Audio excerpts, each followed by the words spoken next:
Maarilt. Kas toovad ülesse? Toovad veel. Saavad uue võimaluse nüüd Selveri mehed. Keskelt Taganit, seal on Treiali käed ees, Maar julgestamas. Põldmaa ühese ploki vastu või tühja vastu, Kollo toob selle kaitses üles, võrgupealne võitlus.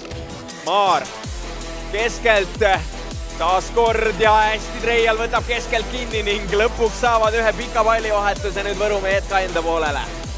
Ja see võis olla see emotsioon, mida Võrumeestel hädasti vaja oli. Lepp oli ainus, kes seda julges või jõudis välja näidata üle.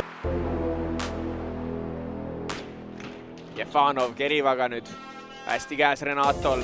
Wilson reljatsoonis, kas selle Maar toimetab üle ka veel? Ja Aviks ei toimeta. Ja kas on sees ka? Kas on sees ka? Ja see pall on sees, ja see pall on sees. Silver Maar toob rünnakupunkti.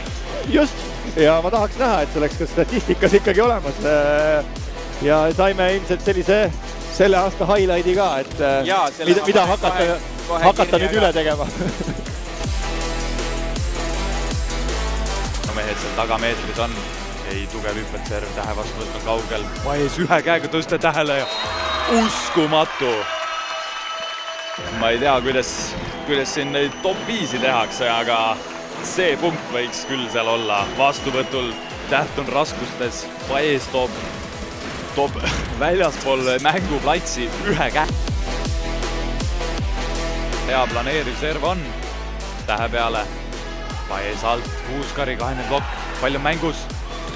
Pall on jätkuvalt mängus, Juhkami tõstab, Meius.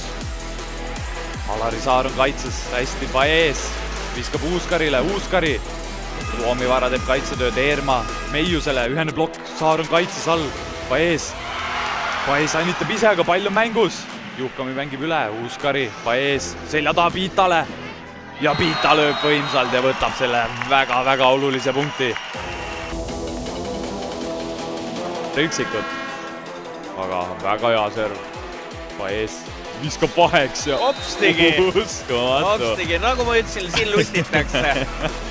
Paes läheb sekretäri laua pealt, kombinatsioon vahed ja tühjaks Svansile. Täiesti tühjaks, et siin uskumatu, et